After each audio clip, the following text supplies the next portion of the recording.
बिस्मिल्लाहिर्रहमानिर्रहीम। अस्सलाम वालेकुम viewers and welcome to my YouTube channel Habiba का किचन। तो कैसे हैं आप सब? उम्मीद है आप सब बिल्कुल ठीक होंगे। तो आज मैं आपके साथ शेयर करने वाली हूँ सबसे अनोखी और बिल्कुल नई रेसिपी जो आपको पूरे यूट्यूब पे कहीं नहीं मिलने वाली। रेसिपी होने वाली है शक्कर-पारा और कस्टर्ड की। आपने ये कॉम्बिनेशन पूरे यूट्यूब पे कहीं नहीं देखा होगा, तो वीडियो को अंत तक ज़रूर देखिएगा। रेसिपी आपको बहुत पसंद आएगी और बहुत ही लाजवाब इसका जायका होता है। अब जल्दी से रेसिपी की तरफ चलते हैं और बनाना स्टार्ट करते हैं। सबसे पहले आपने लेना है मैदा 3 कप, वो भी छान के। मैदे के अंदर आपने ऐड करना है food colour. Orange food colour use करेंगे हम शक्कर-पारों के लिए। तो कलर ऐड करके आपने अच्छे से मिक्स कर लेना है। अगर आपके पास लिक्विड फॉर्म में कलर है तो जब आप पानी यूज़ करेंगे आटा गूंदने के लिए, उस पानी के अंदर आप वो कलर ऐड कर दीजिए। अगर पाउडर फॉर्म में है तो ऐसे ही आटे के अंदर मिक्स कर दीजिए। अब हम ऐड करेंगे baking powder and baking soda. इन दोनों चीज़ों की क्वांटिटी का आपने बहुत ख्याल रखना है, वरना शक्कर-पारे सही से नहीं बनेंगे, या सख्त हो जाएंगे या सॉफ्ट नहीं रहेंगे, तो सारी मेहनत आपकी बेकार चली जाएगी। जितनी क्वांटिटी में मैंने मैदा लिया उस हिसाब से यहाँ पे बेकिंग पाउडर और बेकिंग सोडा की क्वांटिटी आपने ध्यान से ऐड करनी है। उसके बाद ऐड करेंगे हम घी। घी होना चाहिए रूम टेम्परेचर पे। मेल्टेड घी आपने ऐड करना है 1 कप। अब आपने आटे को अच्छे से मिक्स कर लेना है। घी की क्वांटिटी आटे के हिसाब से बिल्कुल परफेक्ट है और ऐड करने की ज़रूरत नहीं पड़ेगी।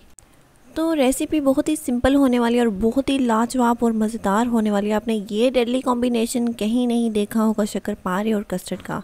शक्कर-पारे आपने बहुत खाए होंगे ऐसे ही, बट एक बार कस्टर्ड के साथ ज़रूर ट्राई करें। आप दीवाने हो जाएंगे इस रेसिपी के और आपको बहुत पसंद आएगी। बच्चे बड़े बहुत शौक से खाएंगे। अगर कोई ख़ास ओकेजन है या मेहमान आने वाले हों तो इस रेसिपी को ज़रूर बनाएं। वो आपकी तारीफ़ किए बगैर और आपसे ये रेसिपी लिए बगैर नहीं जाएंगे। तो अब यहाँ पे हमने आटा गूंद लिया। आप देख सकते हैं कलर भी आटे का। तो आटे को आपने ज़्यादा से ज़्यादा सेट होने के लिए 15 से 20 मिनट लाजमी देने हैं। उसके बाद आटा हो जाएगा यहाँ पे परफेक्टली बिल्कुल रेडी। तो अब शक्कर-पारे बनाने के लिए आपने कोई शक्कर-पारे पहले शेप दे के रखने की ज़रूरत आपको नहीं है। सबसे पहले ऑयल को गर्म होने के लिए रख दीजिए। ऑयल गर्म है, आप फ्लेम को बिल्कुल लो कर दिया मैंने। अब जो आटा है उसका आप एक नॉर्मल छोटे साइज़ का पेड़ा ले लीजिए। यहाँ पे मैं आपको दिखा रही हूँ आटा, कि आटा जब सेट हो जाएगा तो जाली जाली आटे में होगी, और जाली लाजमी होनी चाहिए आटे में। ये निशानी है कि आटा शक्कर-पारों का बिल्कुल परफेक्ट आपने बनाया है, परफेक्ट अच्छे से गूंदा है। तो यहाँ पे अब आप देख सकते हैं आपने एक नॉर्मल छोटा सा पेड़ा लेना है और उस पेड़े के आपने छोटी छोटी गोल गोल गेंद जैसी होती हैं, बॉल्स होती हैं, वो बनानी है। अपने हिसाब से आप शेप साइज़ जो है वो आप पे डिपेंड करता है कि आप थोड़ी बड़ी शक्कर-पारों का साइज़ रखना चाहते हैं तो आप थोड़ा सा ज़्यादा पेड़े को ले लीजिए। अदरवाइज़ नॉर्मल साइज़ इतना ही होता है शक्कर-पारों का, तो मैं इतने ही नॉर्मल साइज़ के बना रही हूँ। ज़्यादा शेप देने की ज़रूरत नहीं पड़ती। नॉर्मल छोटा सा पेड़ा लीजिए, उसको हाथों से वैसे ही हल्का हल्का प्रेस करके और ऐड करते जाइए। मतलब गोल शेप, बिल्कुल परफेक्ट गोल शेप नहीं होनी चाहिए, बट वैसे ही आपने प्रेस करना है। नॉर्मल एक रफली सी गोल शेप बनाइए और ऐड करते जाइए। और जब आप शक्कर-पारे ऑयल में ऐड करते हैं, फ्लेम को बिल्कुल मीडियम टू लो रखिए, और जब तक ये खुद सरफेस पे नहीं आ जाते आपने चमचा बिल्कुल भी नहीं मिक्स करना ऑयल के अंदर, हिलाना नहीं है उनको। वो खुद सरफेस पे आ जाएंगे जब अच्छे से पक जाएंगे। तो यहाँ पे आप बिल्कुल लो फ्लेम पे हमने शक्कर-पारों को मज़ीद पकाना है 5 से 10 मिनट के लिए, ताकि अच्छे से अंदर से पक भी जाएँ और बहुत ही खस्ता और बहुत ही मज़ेदार शक्कर-पारे बनते हैं। आप चाहें तो इनको ऐसे भी ट्राई कर सकते हैं। मैंने आपसे बहुत सारी डिफरेंट शेप्स की शक्कर-पारों की रेसिपीज़ ऑलरेडी शेयर की हुई है। अगर आप न्यू हैं मेरे चैनल पे तो लाजमी जाके वो रेसिपीज़ भी देख लीजिएगा। और अगर अभी तक आपने चैनल को सब्सक्राइब नहीं किया तो किस चीज़ का इंतज़ार करें, जल्दी से चैनल को सब्सक्राइब कर दीजिए, वीडियो को लाइक कर दीजिए और ज़्यादा से ज़्यादा अपने फैमिली फ्रेंड्स में शेयर कर दीजिए। अब आप देख सकते हैं जैसे ही शक्कर-पारे बन जाते हैं तो वो खुद सरफेस पे आ जाते हैं। आपको बिल्कुल भी इनको मिक्स करने की ज़रूरत नहीं है। एक बार जब सरफेस पे आ जाए तो आप दोनों साइड से पकाने के लिए इसको उल्टा सकते हैं, मिक्स कर सकते हैं चमचे से, वो भी ध्यान से, क्योंकि बहुत ही नरम होते हैं। तो इन छोटी छोटी बातों का ख्याल रखेंगे, रिज़ल्ट आपको बहुत ही बेहतरीन मिलेगा। वैसे भी रेसिपी बहुत ही लाजवाब है। मैंने एक बार ट्राई किया है इस रेसिपी को, बार बार मैं ज़रूर बनाती हूँ। मेरे घर वालों को भी बहुत पसंद आई है, तो मैं आप लोगों के साथ शेयर कर रही हूँ ताकि आप ट्राई करें और मुझे अपना फीडबैक दें कि आपको मेरी ये न्यू रेसिपी, न्यू कॉम्बिनेशन कैसा लगा। तो अब सिर्फ आपने इनको फ्राई होने के लिए, पकने के लिए थोड़ा सा टाइम देना है, क्योंकि हम लो फ्लेम पे इनको पका रहे हैं, तो ज़्यादा से ज़्यादा 10 से 15 मिनट लग जाएंगे, पर बहुत ही लाजवाब रेसिपी बनेगी। ऑलरेडी मैंने 1-2 बना के भी रखे हुए थे, मैं आपको वो चेक करा देती हूँ।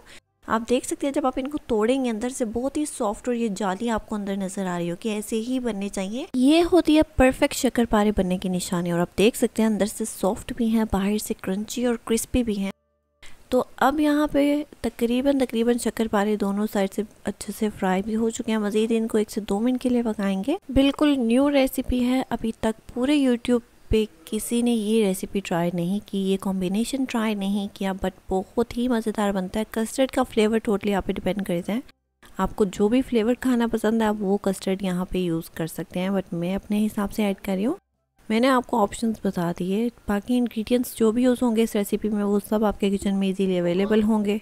तो अब यहाँ पे शक्करपारे हो चुके हैं बिल्कुल अच्छे से फ्राई। इसी तरीके से आपने सारा बैच फ्राई करना है शक्करपारों का जो बाकी ये रह के हैं, और यही शेप आपने देनी है। बाकी शेप अगर आप थोड़ी डिफरेंट करना चाहते हैं तो आप मेरी पिछली रेसिपीज़ जाके देख लीजिए, आपको वो तरीका भी अच्छे से समझ आ जाएगा। तो शक्करपारों को फ़िलहाल हम ऐड करेंगे शीरे में। पहले थोड़ा ठंडा होने के लिए रख दीजिए शक्करपारों को, जब थोड़े ठंडे हो जाए उसके बाद आपने शीरे के अंदर ऐड करना है। शीरा मैंने ऑलरेडी रेडी करके रखा हुआ था, एक तार वाला, थोड़ा थिक होना चाहिए शीरा। अगर आप में से किसी को भी शीरे की रेसिपी चाहिए आप मेरे चैनल पर जाके देख लीजिए, आपको मिल जाएगी आसानी से।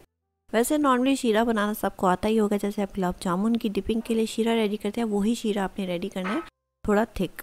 तो यहाँ पे शीरे के अंदर आपने अब इन शक्करपारों को पकाना है 5 मिनट के लिए। 5 मिनट के लिए पकने दीजिए ताकि अच्छी सी लेयर हो जाए ऊपर क्रिस्पी सी शुगर की, और अंदर तक शीरा जाना चाहिए शक्करपारों में, तभी ये सॉफ्ट और मज़ेदार बनते हैं। तो शक्करपारों को हमने अच्छे से डिप कर लिया शीरे के अंदर। अब आप शक्करपारों को किसी भी अलहदा बड़ी प्लेट में या ट्रे में निकाल के साइड पे रख दीजिए ठंडा होने के लिए। ठंडे होने के बाद कुछ ऐसा रिजल्ट आपको मिलेगा शक्करपारों का, ऐसे ही शुगर की लेयर हो जाएगी शक्करपारों के ऊपर। तो अब शक्करपारे फ़िलहाल साइड पे रखते चलते हैं नेक्स्ट स्टेप की तरफ। अब यहाँ पे हमने कस्टर्ड रेडी करना है, जिसके लिए मैंने यहाँ पे 3 से 4 कप दूध लिया है। कोई भी मिल्क आप यूज़ कर सकते हैं, milk powder, full cream, low fat, कोई भी मिल्क है आप वो यूज़ कर लीजिए। दूध हमने रख दिया, दूध के अंदर थोड़ी सी इलायची ऐड कर लीजिए, इलायची पाउडर ऐड कर लीजिए।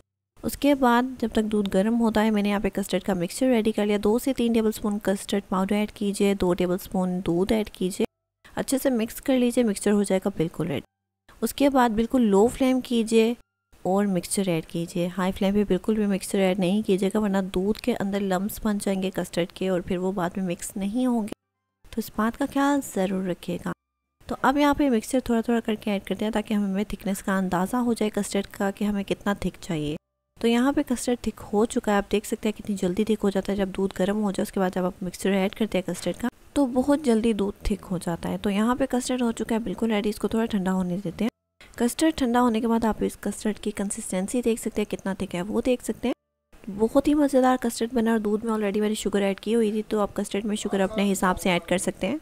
तो अब आप इसको डिश आउट कर सकते हैं अपने हिसाब से, किसी भी बाउल में ऐड कर लीजिए, सेट होने के लिए रख दीजिए, फ्रिज में थोड़ा ठंडा होने दीजिए, उसके बाद सर्व कीजिए। यहाँ पे अब उम्मीद है आपको ये रेसिपी बहुत पसंद आई होगी, अपने घर में ज़रूर ट्राई कीजिएगा, मुझे अपना फीडबैक ज़रूर दीजिएगा कि रेसिपी आपको कैसी लगी। अब आप लोग एंजॉय कीजिए इस मज़ेदार लाजवाब रेसिपी को, और मैं मिलती हूँ आप लोगों को नेक्स्ट मज़ेदार रेसिपी के साथ। तब तक के लिए अल्लाह हाफिज़।